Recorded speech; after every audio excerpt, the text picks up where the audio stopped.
Je vais vous inviter à vous lever pour ce moment de lecture de la parole de Dieu. On va lire deux textes. Le premier, c'est dans l'épître de Paul aux Romains, au chapitre 1er, Romains 1. Je vais lire à partir du verset 16, Romains chapitre 1er, à partir du verset 16. Il est dit ceci: car je n'ai point honte de l'évangile, c'est la puissance de Dieu pour le salut de quiconque croit, du juif premièrement, puis du grec, parce qu'en lui est révélée la justice de Dieu par la foi et pour la foi, selon qu'il est écrit, le juste vivra par la foi. Verset 18. La colère de Dieu se révèle du ciel contre toute impiété et toute injustice des hommes qui retiennent injustement la vérité captive. Car ce qu'on peut connaître de Dieu est manifeste pour eux, Dieu le leur ayant fait connaître. En effet, les perfections invisibles de Dieu, sa puissance éternelle et sa divinité se voient comme à l'œil nu depuis la création du monde quand on les considère dans ses ouvrages. Ils sont donc inexcusables. C'est pas moi qui l'ai dit. Ils sont donc inexcusables, ceux qui ne veulent pas voir que Dieu existe. Ils sont donc inexcusables, car ayant connu Dieu, ils ne l'ont point glorifié comme Dieu et ne lui ont point rendu grâce. Mais ils se sont égarés dans leurs pensées et leur cœur sans intelligence a été plongé dans les ténèbres. Amen. Nous lisons un deuxième texte dans l'épître aux Éphésiens, de Paul toujours, aux Éphésiens, le chapitre 5, qui dit ceci, le verset 8. Autrefois, avant qu'on ne connaisse Christ, autrefois, vous étiez ténèbres, et maintenant, vous êtes lumière dans le Seigneur. Marchez comme des enfants de lumière, car le fruit de la lumière consiste en toutes sortes de bonté, de justice et de vérité. Examinez ce qui est agréable au Seigneur, et ne prenez point part aux œuvres infructueuses des ténèbres, mais plutôt condamnez-les. Amen. Vous pouvez vous asseoir.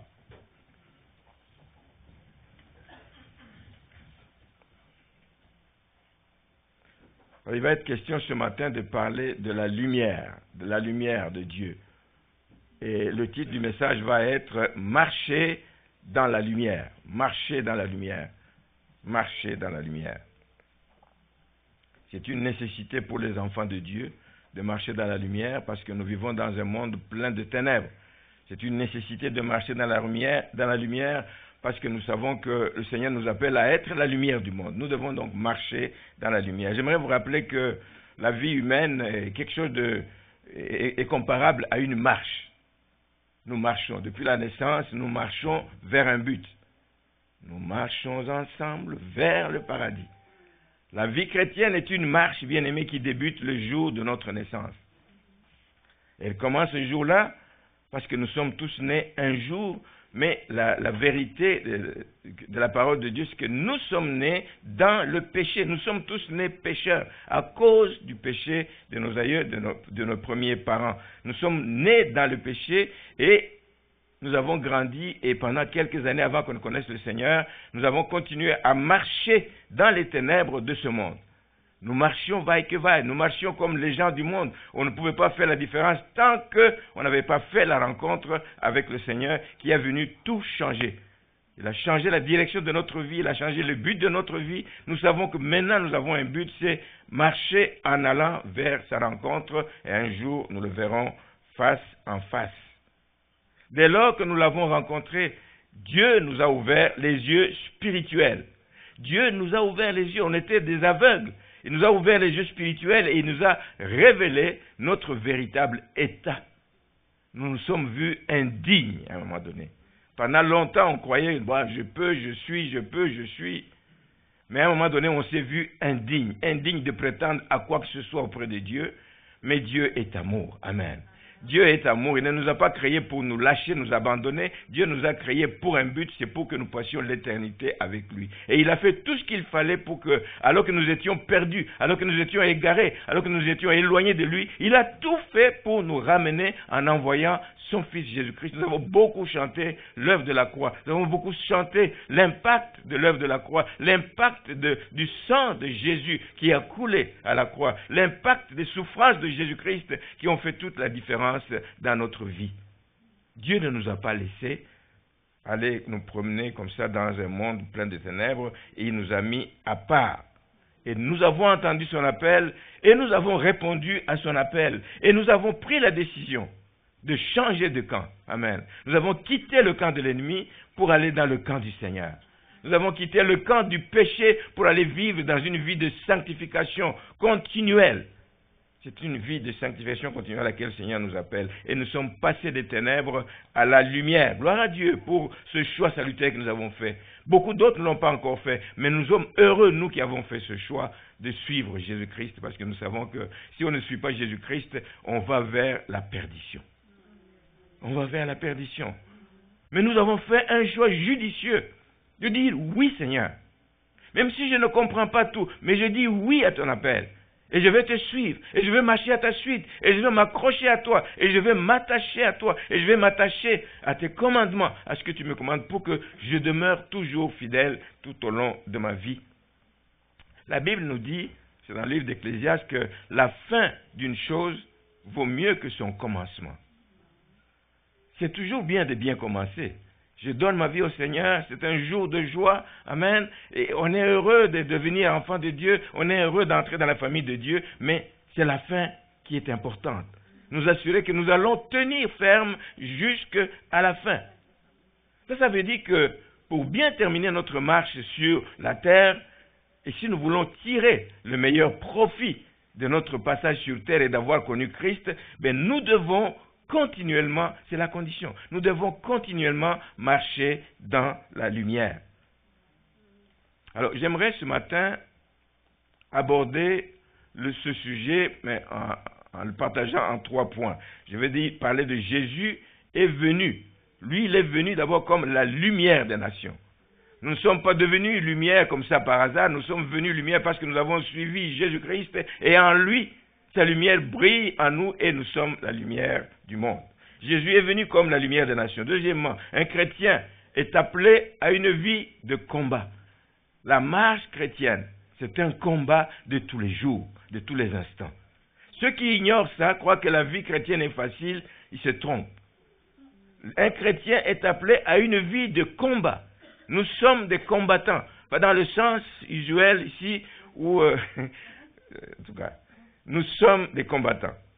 Un chrétien, 3e point, est appelé à marcher, évidemment, dans la lumière. Alors, Jésus est venu comme la lumière des nations. Je l'ai dit tout à l'heure, nous sommes tous venus, nous étions perdus, nous étions errants, nous étions égarés, nous étions aveugles, nous n'étions pas capables de nous diriger par nous-mêmes. Nous n'étions pas capables de connaître le chemin par nous-mêmes, mais Dieu a envoyé son Fils, Jésus-Christ, pour nous montrer le chemin. Il dit, je suis le chemin, je suis la vérité et je suis la vie. Nul ne peut aller au Père que par moi. Jésus est donc venu pour nous chercher, là où nous étions perdus. C'est Dieu qui a fait le pas vers nous, bien-aimés. À cause de son grand amour, il a fait le pas vers nous et Jésus est venu nous chercher pour nous retrouver, pour nous éclairer au milieu des ténèbres dans lesquelles on habitait. La Bible nous dit dans Isaïe, je crois 9, le verset 23, que les ténèbres ne régneront pas toujours sur la terre. Ils ne régneront pas toujours. Pourquoi? Parce qu'un jour, un enfant nous est né, un fils nous a été donné. C'est Jésus-Christ qui est venu pour nous éclairer la lumière au milieu des ténèbres. Ou que, quelle que soit la taille ou l'importance des ténèbres, la lumière brille toujours. Elle brille toujours. Une petite lumière dans les ténèbres les plus profondes, on la voit et on la décèle toujours. Mais Jésus est venu comme cette lumière. Ésaïe nous dit au chapitre 42, c'est un texte qui nous parle du serviteur Jésus-Christ, le Messie. Ésaïe 42, le verset 6, il dit, « Moi l'Éternel, je t'ai appelé pour le salut, son serviteur, donc le Messie Jésus. Et je te prendrai par la main, je te garderai et je t'établirai pour traiter alliance avec le peuple, pour être la lumière des nations, pour ouvrir les yeux des aveugles, pour faire sortir de prison les captifs et de leurs cachots ceux qui habitent dans les ténèbres. » Il n'y a pas un seul homme qui peut le faire, c'est le Messie seul qui pouvait faire. Et Jésus l'a confirmé dans Isaïe 61 quand il dit que je suis venu pour ça. Je suis venu pour délivrer les captifs. C'est mon appel, c'est ma mission. Délivrer les captifs, sortir ceux qui sont en prison. Donc il est venu comme la lumière des nations. Dans le premier texte que nous avons lu dans l'épître aux Romains, nous avons vu tout à l'heure que l'aveuglement spirituel dans lequel beaucoup de gens se trouvent, évidemment, relève d'un choix personnel. Si tout est autour de nous, la création, etc., nous permet de dire qu'il y a un créateur, qu'il y a un Dieu grand, qui règne au-dessus de toutes ces choses et qui tient toutes ces choses en place, et nous le voyons à l'œil nu, et tout le monde devrait savoir. Donc, ils sont inexcusables, ceux qui ne font pas ce choix personnel. Il y a un choix personnel que nous devons faire de accepter la main tendue du Seigneur. Ceux qui refusent d'accepter cette main tendue font un mauvais choix. C'est un mauvais choix parce qu'ils sont aveuglés, parce qu'ils sont influencés par l'ennemi. L'ennemi veut les garder dans les ténèbres, l'ennemi veut les garder captifs, mais ils ont fait le mauvais choix de ne pas suivre le Seigneur, de ne pas considérer tout ce que la création nous montre, toute la puissance de Dieu à travers la création. Pensez à tous ces astres, ces étoiles, et tout ce qui tient des années, le soleil qui se lève, qui se couche, des années. Il y a quelqu'un qui est en contrôle de tout ça. Amen. Et c'est Dieu. Et il y a des gens qui continuent encore à hésiter de cela. Donc c'est un mauvais choix de ne pas reconnaître que Dieu existe. Pourtant, il y a beaucoup de choses qui nous le disent. Malheureusement, des gens comme ça sont nombreux. Des gens qui sont aveuglés par l'ennemi et qui veulent rester dans l'ignorance, ils sont nombreux parce qu'ils choisissent de continuer à marcher dans les ténèbres. Marcher dans les ténèbres, c'est choisir de ne pas se conformer à la volonté de Dieu. C'est marcher selon sa propre volonté alors que Dieu nous dit comment nous devons marcher. Sa parole est là pour nous éclairer, une lampe à nos pieds, une lumière sur notre sentier. Ceux qui choisissent de marcher sous l'influence de l'ennemi, ils sont nombreux, bien-aimés. Ils sont nombreux, ils choisissent donc de rester dans l'ignorance et de ne pas se conformer à la volonté de Dieu. Alors ils vivent selon les plaisirs d'ici-bas. Il y a des gens qui vivent pour ça. Ma vie, c'est j'ai de l'argent, c'est voyager, c'est des plaisirs de restaurant, c'est m'offrir de belles autos, c'est m'habiller comme il faut. C'est ça leur plaisir.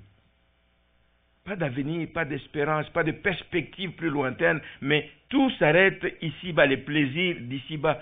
Et toutes ces personnes ne se soucient pas de l'essentiel. Il y a bien plus que ça. Parce que l'homme a été créé pour vivre pour l'éternité.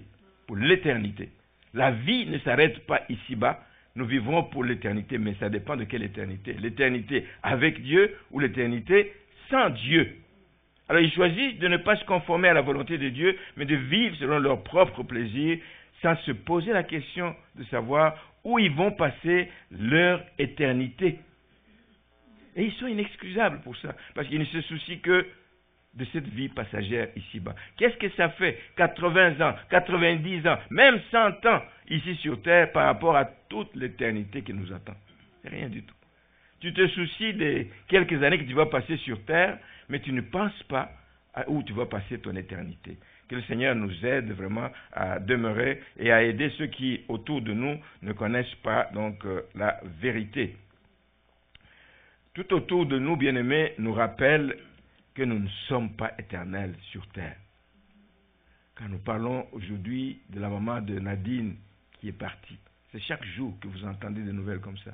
Un ami, un parent, un enfant, un voisin, tout ça, ça nous parle. Ça devrait plus nous parler pour dire, mais ça peut être mon tour à n'importe quel moment. Donc, ça veut dire qu'il faut se préparer. Parce qu'après cette mort-là, tout ne s'arrête pas là. Après, il y a autre chose. Mais c'est autre chose, nous devons nous en soucier, nous devons nous en préoccuper. Tout autour de nous nous rappelle que nous sommes des passagers ici-bas. Nous rappelle que nous ne sommes pas éternels sur cette terre. Qu'un jour viendra où nous allons quitter cette terre. Et ce qui va arriver, c'est que nous comparaîtrons. Tous. Certains qui ont reçu Christ et qui ont marché, qui sont restés fermes jusqu'au bout. Certains pour recevoir des couronnes, pour être couronnés, pour recevoir des récompenses. D'autres c'est pour être jugé, pour être condamné pour la perdition éternelle. Il y a un chant que nous aimons chanter. À la fin de mon voyage, oui, je serai couronné. Et je vais passer le reste de mes jours dans la maison de Dieu. Donc il y a un choix à faire si vous voulez être couronné à la fin de votre voyage, mais c'est de suivre Jésus qui est la lumière du monde. Amen. Donc ça c'est le premier point. Jésus est venu comme la lumière des nations. Alors cela étant, le deuxième point, c'est qui implique le premier, le fait qu'il est venu pas pour faire un voyage, il est venu pour nous éclairer, que nous puissions sortir des ténèbres. Et un chrétien donc est appelé à demeurer vigilant tout au long de sa vie. Il est appelé à combattre. Tu ne peux pas vivre comme ça, en sachant que tu es la cible préférée de l'ennemi et ne pas demeurer vigilant. Donc, avant de connaître le Seigneur, tant qu'on vivait dans les ténèbres, on était exclu. J'ai parlé de la famille, mais on était exclu de la famille de Dieu. On ne faisait pas partie. Mais nous avons eu un privilège, bien-aimés, depuis qu'on connaît le Seigneur, depuis qu'on a accepté de le suivre, d'être admis et de faire partie de la famille de Dieu. Depuis qu'on a fait ce choix de suivre Jésus-Christ, depuis qu'on est sauvé, il y a une place pour nous dans le royaume de Dieu. Il y a une place pour nous au ciel.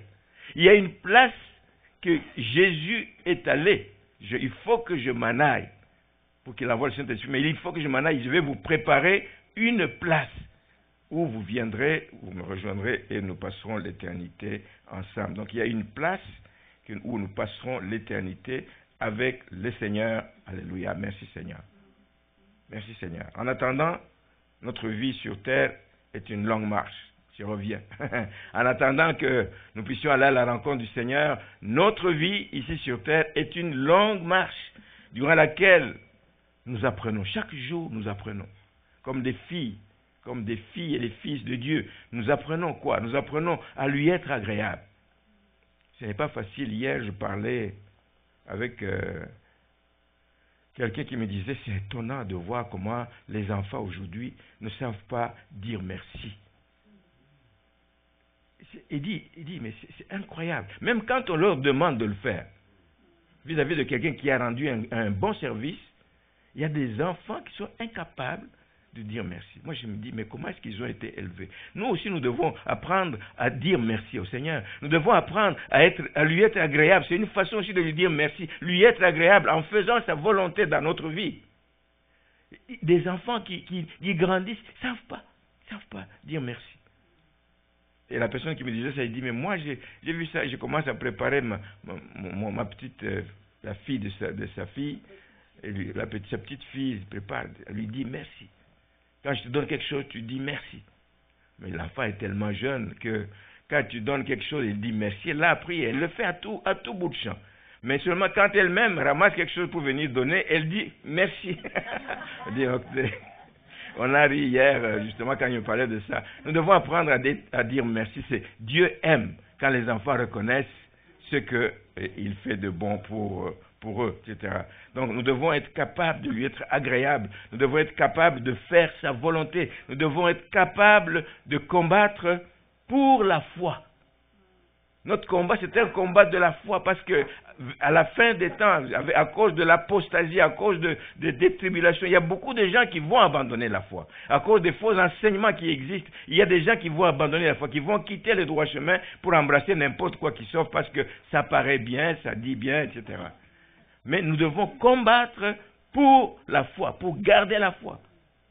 Ce n'est pas pour rien que Jésus a dit dans l'évangile selon Luc 18, verset 8, il dit, quand le Fils de l'homme viendra, il viendra à la fin des temps. Quand il viendra, trouvera-t-il la foi sur la terre?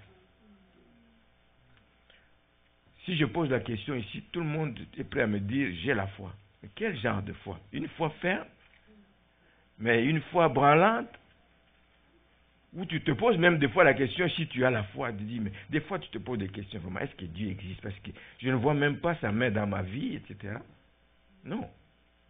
Nous devons avoir la foi et garder la foi jusqu'à la fin, parce que s'il y a quelque chose que le diable veut nous voler, c'est la foi.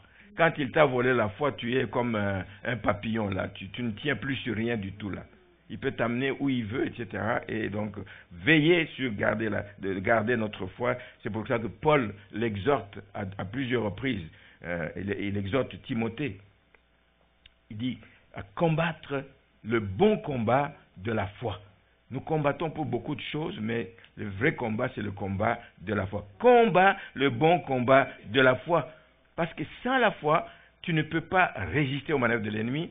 Sans la foi, tu ne peux pas être agréable à Dieu. Sans la foi, tu n'as pas d'espérance. Tu vis au jour le jour, etc.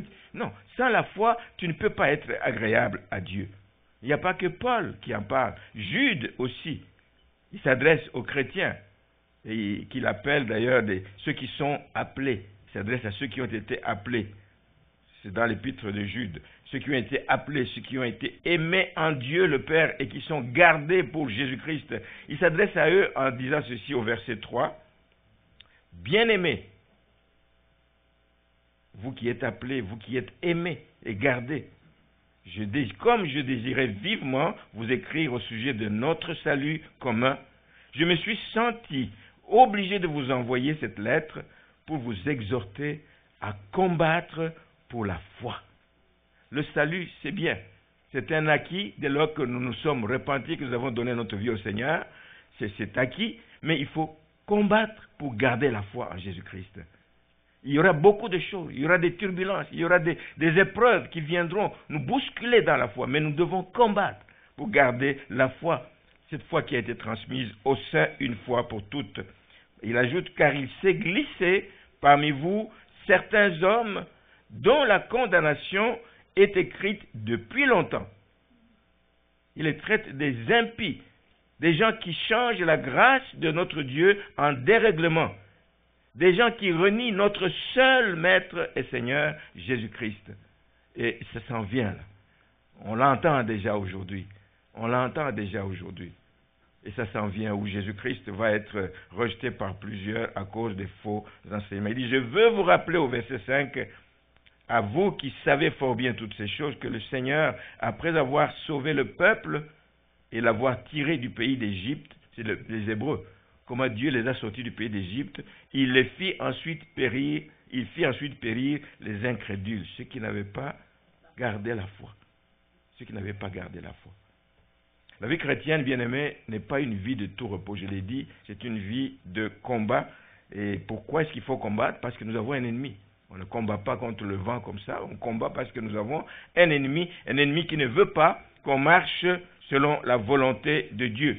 Il viendra toujours nous tenter, il viendra toujours vouloir nous faire pécher, il viendra toujours chercher à nous égarer, mais notre combat consiste à lui résister. D'abord à nous soumettre à Dieu, dit Jacques, soumettez-vous à Dieu.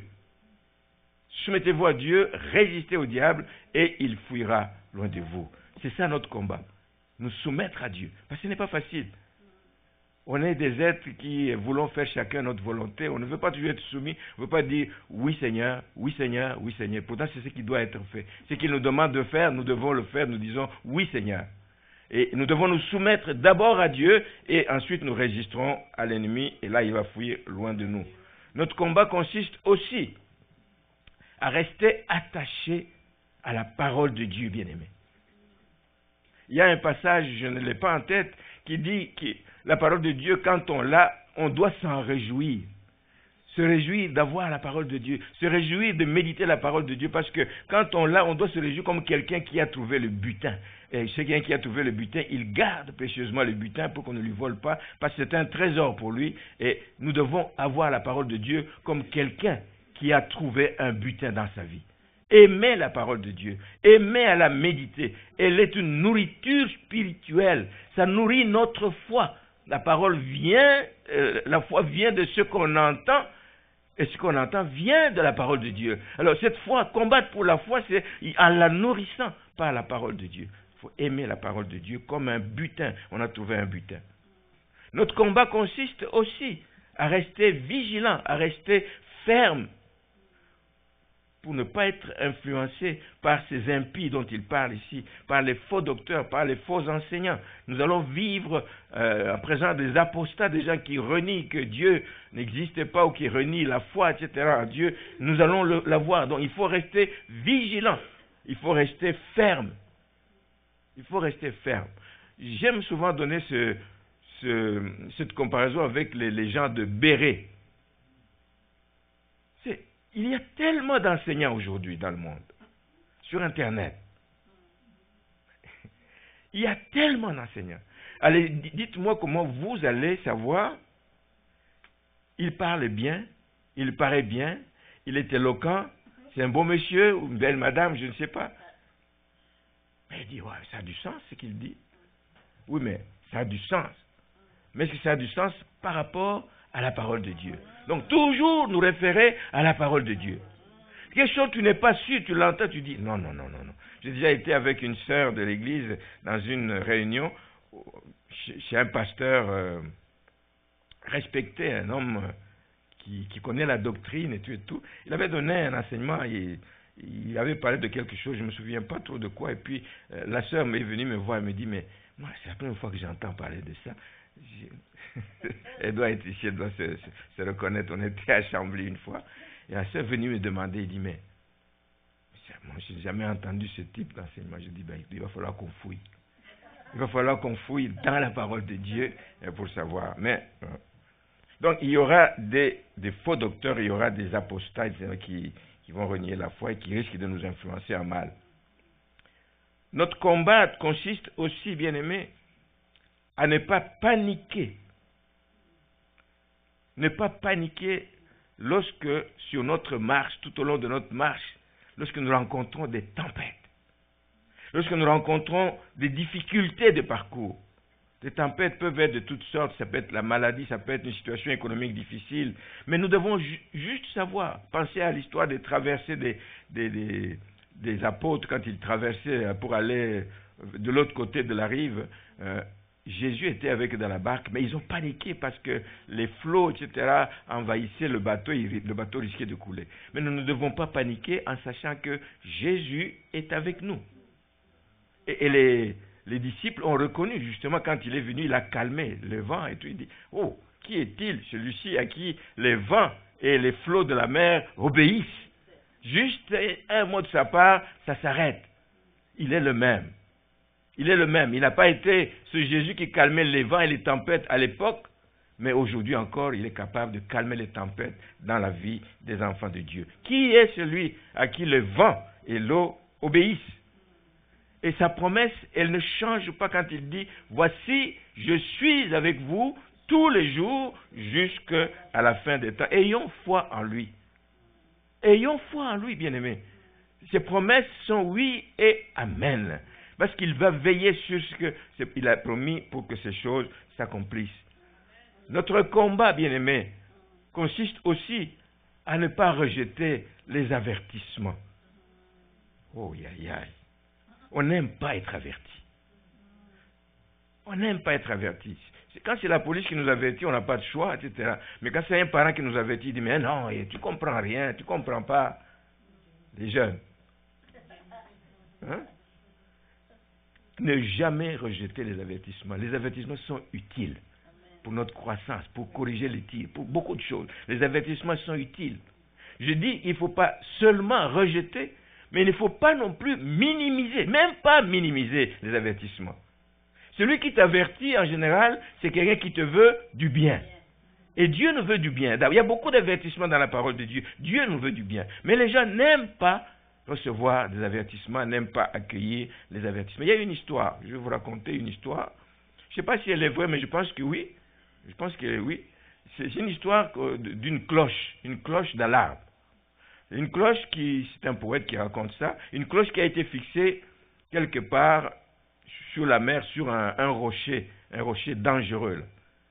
Vous comprenez, c'est un écueil, c'est un danger pour les gens qui viennent. S'ils ne savent pas qu'ils sont proches de ce rocher, ils peuvent cogner et puis faire naufrage, couler. Alors on a mis une cloche dessus, près d'une côte escarpée, et quand il y avait la tempête, chaque fois qu'elle soulevait les vagues allaient faire sonner la tempête, allait sonner la cloche. Et la cloche sonnait, hop, les marins, les gens qui sont dans le bateau savaient, oh, on approche de cet écueil, on approche de ce rocher dangereux, donc il faut faire attention. Avertissement. Cette cloche avait un but. Ceux qui l'ont mis là-bas, ce n'était pas juste une décoration ou un caprice quelconque, mais c'était pour protéger la vie des gens. Et les marins, donc, étaient ainsi avertis de la proximité du redoutable rocher et du danger qui les menaçait. Mais un jour, vous savez, dans les mers, etc., il y a souvent des pirates. Hein. Il y a des pirates qui sont aux aguets pour aller piller les bateaux, etc., etc. Alors, il y a un jour des pirates qui ont décidé de dire non. La meilleure façon d'attraper tous ces bateaux-là, c'est d'arracher cette cloche. Ils ont arraché cette cloche dans l'espoir de pouvoir piller les navires qui allaient se cogner là et puis qui allaient faire naufrage à ce moment-là. Et l'occasion de piller les navires qui allaient faire naufrage. Mais, au bout de quelques années, au bout de quelques temps, je ne sais pas, quelques mois, ce fut le tour de ces mêmes pirates. Parce qu'eux aussi, ils se promenaient par bateau, etc., à la recherche des gens à qui ils vont faire du mal. Et ce fut le tour des mêmes pirates de briser leur barque contre ce rocher. Pourquoi? Parce que la cloche ne vibrait plus. Et ils n'ont pas su à quel moment ils étaient arrivés proches, et puis ils ont brisé leur barque contre ce rocher, parce que la cloche ne signalait plus qu'on s'approchait d'un danger. Moi, je dis malheur à ceux qui se croient toujours plus malins que les autres. Le Seigneur qui nous a donné sa parole, les disciples qui ont écrit, les apôtres qui ont écrit, tous les écrivains de la parole de Dieu ont écrit sous l'inspiration du Saint-Esprit. C'est pour notre but, c'est pour notre bien plutôt qu'ils ont écrit. Pour notre bien, pour que ça nous aide à marcher droit, pour que ça nous avertisse des dangers qu'il y a dans telle sorte de vie quand nous sortons des voies du Seigneur. Ça a été écrit pour nous. On ne peut pas prendre ça à la légère. Ce sont des avertissements qui sont utiles. Et l'histoire, ici, illustre beaucoup ce que font beaucoup de gens. C'est une illustration de ce que font, pas seulement des païens. On va croire que c'est les païens qui n'acceptent pas des avertissements, mais même des chrétiens.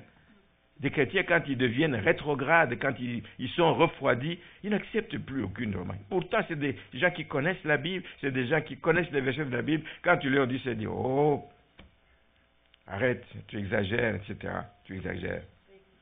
Parce qu'ils ont perdu leur zèle d'avant. Ils sont refroidis. Alors, ils étouffent. Qu'est-ce qu'ils font? Ils vont étouffer la voix de leur conscience. Je vous dis qu'il y a quelque chose qui nous poursuivra jusqu'à la mort, c'est la conscience. La conscience nous parle.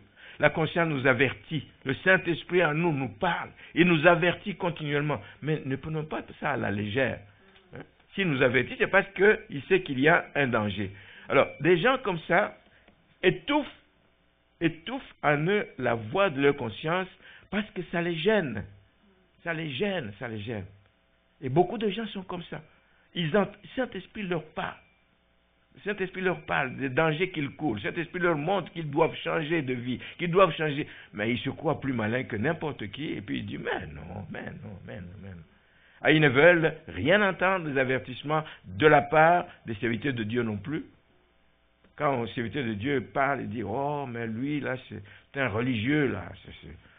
C'est un religieux, là. C'est toujours la même chose. Il est tout le temps en train de nous faire des remarques. Mais moi, j'ai souvent dit, je fais des remarques, je les fais sur base de la parole de Dieu. Amen. Le jour où je vous fais des remarques qui ne viennent pas de la parole de Dieu, vous pouvez me les retourner en disant, non, ça ne vaut pas la peine. Mais quand ça vient de la parole de Dieu, prenez-les au sérieux. Ça n'a pas été écrit pour rien. Ça a été écrit pour notre bien. Donc, ne traitez pas les serviteurs de Dieu de religieux, de fanatiques, parce qu'ils vous avertissent.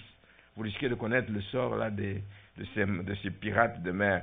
Donc, si on ne se repent pas dans ces conditions, bien-aimés, le jour vient où les gens risquent de connaître le même sort que les pirates, une chute retentissante qui leur fera donc regretter amèrement tout ce qu'ils ont eu comme attitude. Ne soyez pas de ces gens-là.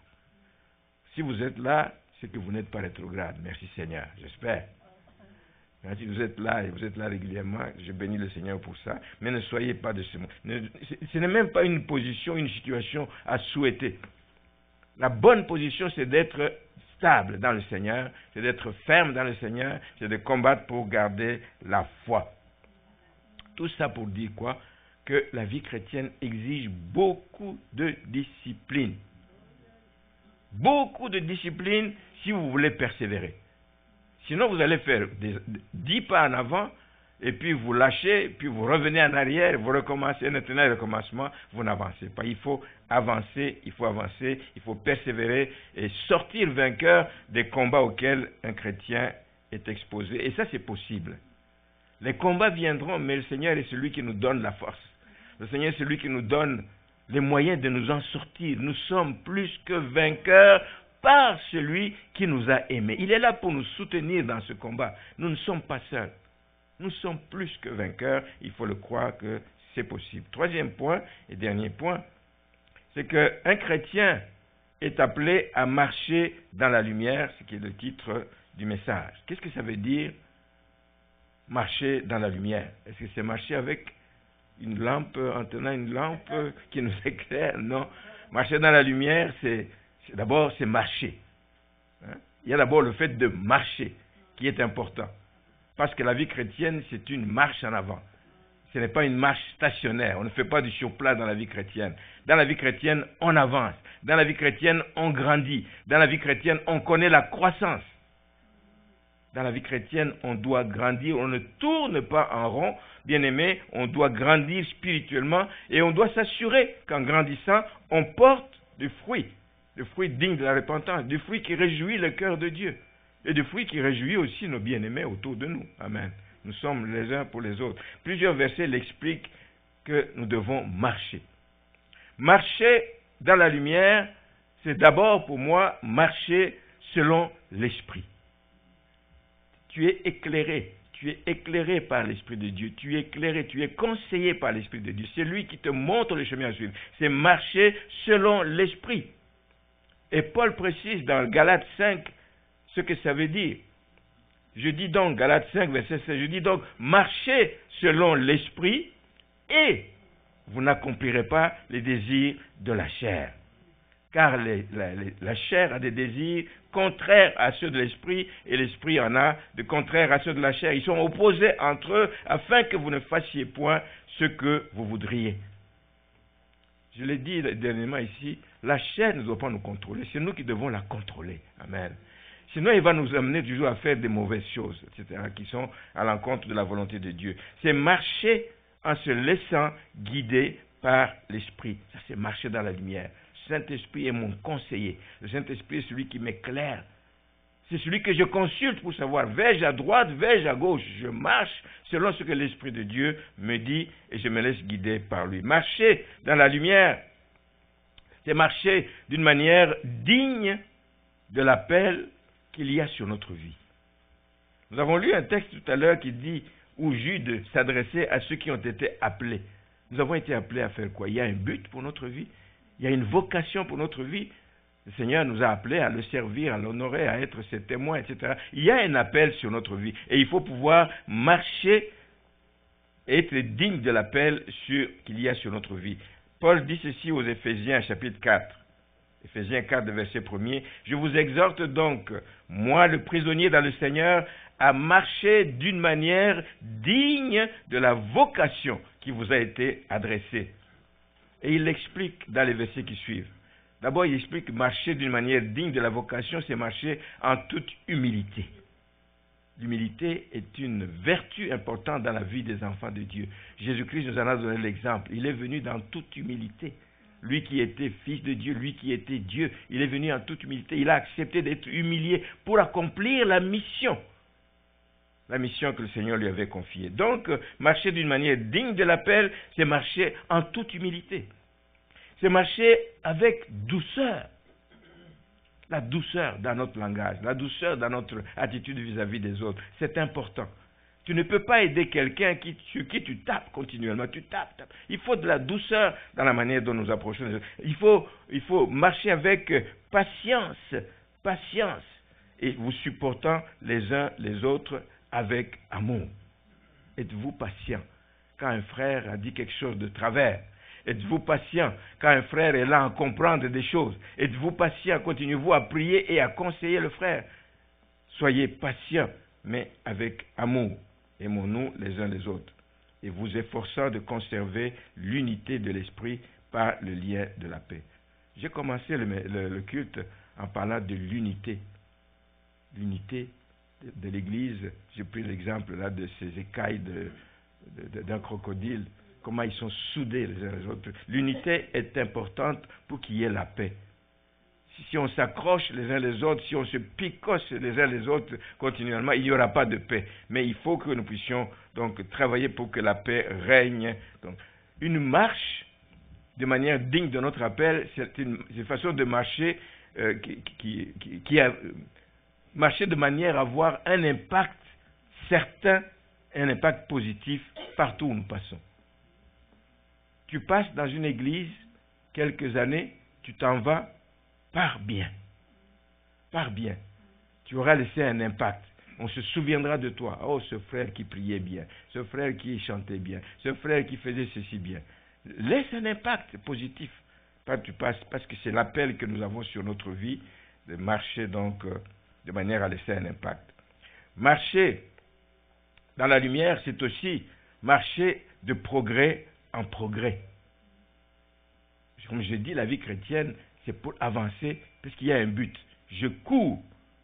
Je ne cours pas n'importe comment, je cours de manière à atteindre le but qui m'a été assigné. Je cours de manière à atteindre le but.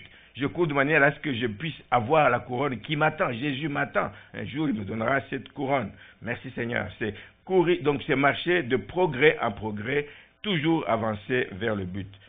Paul dit ceci aux Thessaloniciens 1, Thessaloniciens chapitre 4. Au reste, frères, puisque vous avez appris de nous comment vous devez vous conduire et plaire à Dieu. On l'enseigne. C'est pour que les gens sachent comment se conduire, comment plaire à Dieu. Et que c'est là ce que vous faites. Nous vous prions et nous vous conjurons au nom du Seigneur Jésus de marcher à cet égard de progrès en progrès. Vous savez ce qu'il faut faire. Vous savez ce qu'on vous a dit, comment vous conduire. Mais marchez à cet égard de progrès en progrès. J'imagine que ça doit faire même la joie d'un enfant de Dieu de voir qu'il avance. De voir qu'il s'améliore dans sa marche chrétienne, de voir qu'il y a des choses mauvaises qui tombent tranquillement, de progrès en progrès. J'ai fait un pas de plus l'année 2024. Oh, je vais faire encore un autre pas de plus en l'année 2025. Seigneur, viens à mon secours. Ça doit être notre préoccupation de marcher de progrès en progrès. Vous savez en effet quel précepte nous vous avons donné de la part du Seigneur Jésus-Christ. Donc c'est de marcher continuellement dans la sanctification. Il n'y a pas de progrès sans la sanctification. Parce que sans la sanctification, personne ne verra Dieu. Tu veux progresser, ça doit être dans la sanctification. Ça doit être dans la sanctification. C'est en sachant posséder son corps. Verset 3. En sachant posséder son corps. Verset 4, c'est en évitant la convoitise. Verset 5.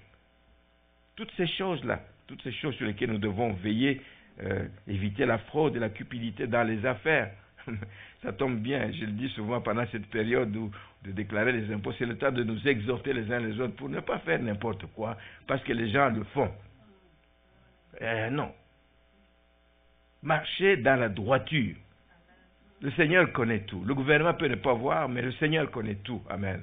Marchez dans la droiture, faites vos déclarations, le Seigneur sait comment il va vous bénir lui-même. Marchez dans la lumière, bien-aimés, c'est également marcher dans la vérité.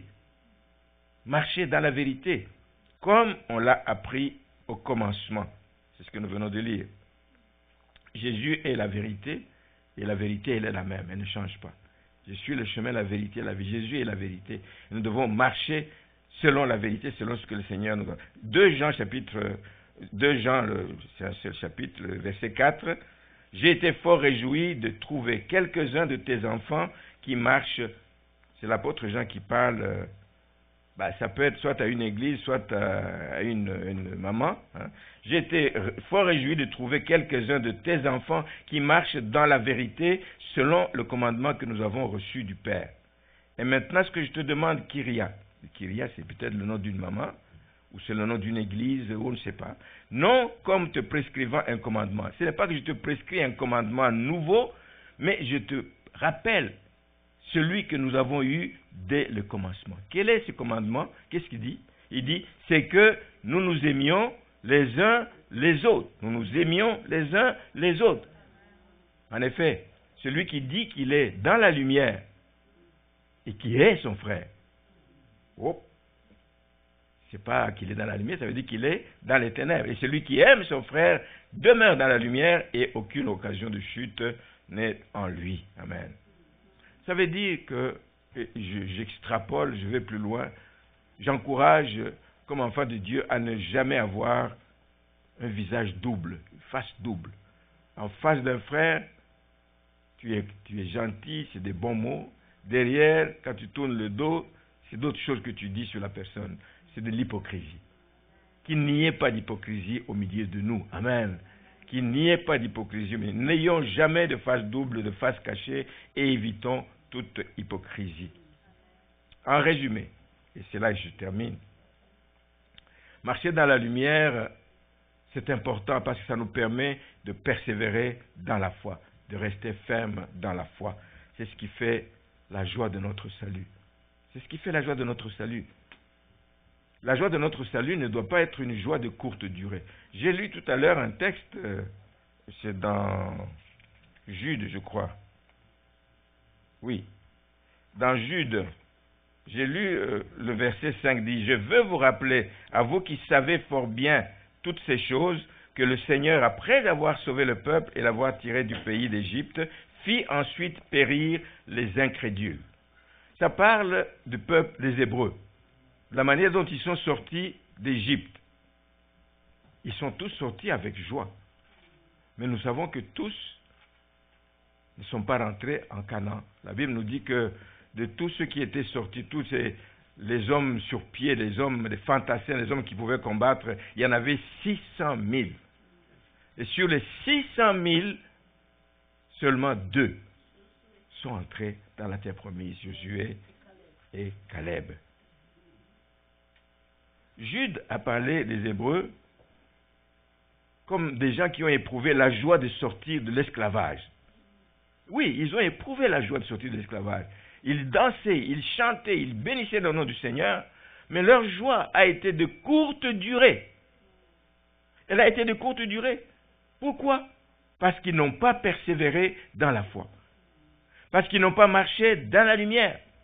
Et ils n'ont pas pu entrer dans Canaan, à part Josué et Caleb. Un dernier passage que je vais lire, avec lequel je termine, c'est dans Hébreux 10, verset 39, un passage que j'aime beaucoup.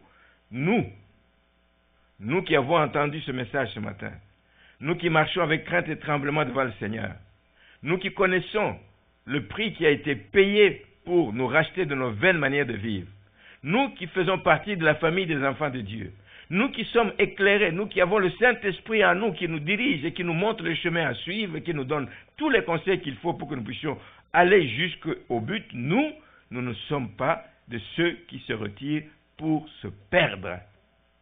Nous ne sommes pas de ceux-là. Mais nous sommes de ceux qui ont la foi pour sauver leur âme. Oh, ma prière ce matin est que nous puissions être de ceux qui iront jusqu'au bout. Jusqu'au bout. Que rien ne vienne vous détourner des voies du Seigneur. Que rien ne vienne vous refroidir. Que les tempêtes de la vie ne vous arrêtent pas dans votre marche. À commencer à chercher secours à gauche et à droite. Vous avez un secours qui est disponible lorsque vous êtes dans la détresse, c'est Jésus-Christ. Ses oreilles sont attentives à votre cri. Il est là, et il veut vous aider, il veut venir à votre secours, bien-aimés. N'allons pas chercher secours en Égypte, n'allons pas chercher secours ailleurs, mais sachons que nous avons un secours qui ne manque pas dans la détresse. Nous ne sommes pas de ceux qui se retirent. Oui, nous vivrons des tempêtes ici-bas. Et peut-être qu'il y en a déjà qui sont en mouvement, qui sont déjà en gestation. Nous vivrons des tempêtes. Est-ce que c'est une raison pour devenir négligent par rapport à ce que le Seigneur nous demande? Non. Est-ce que c'est une raison de nous décourager? Non. Parce que nous savons que nous nous appuyons sur quelqu'un qui peut tout. Amen. Nous nous appuyons sur quelqu'un qui dispose de toutes choses. Nous nous appuyons sur quelqu'un qui nous aime et qui veut que nous avancions. Nous nous appuyons sur quelqu'un qui se préoccupe de nous. Amen. Et qui garde des provisions pour les siens. Amen.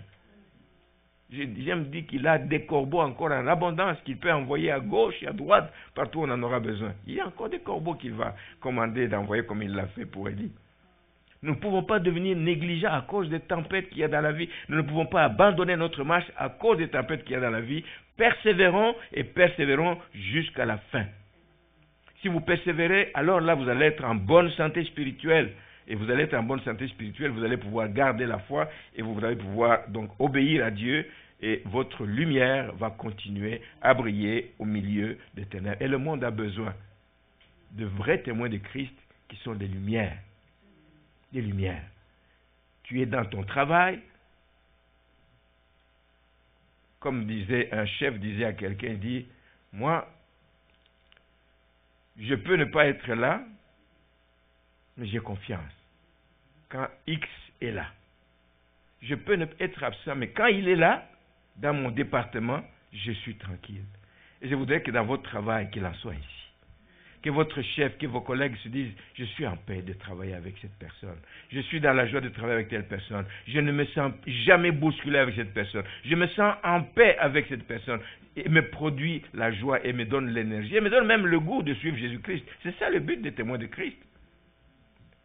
Marchez dans la lumière, vous allez briller au milieu des ténèbres, car le retour du Seigneur est proche. Maranatha. Amen. Nous allons nous incliner et prier. La Bible nous dit dans Matthieu 5,14, vous êtes la lumière du monde. Vous l'êtes, vous l'êtes. Vous l'êtes, parce que Christ en vous fait que vous pouvez briller au milieu des ténèbres. Seigneur, merci pour cette interpellation que tu nous donnes encore ce matin, Seigneur, qui nous invite, qui nous ordonne même à marcher dans la lumière, marcher comme des enfants de lumière dans ce monde plein de ténèbres. Seigneur, tu as besoin d'hommes et de femmes qui se dressent et qui font la différence dans ce monde. Tu as besoin d'hommes et de femmes qui acceptent de payer le prix, Seigneur, pour qu'ils puissent marcher en nouveauté de vie, marcher dans une vie de sanctification continuelle, Seigneur, afin de te plaire, mais aussi afin d'impacter les gens qui les entourent.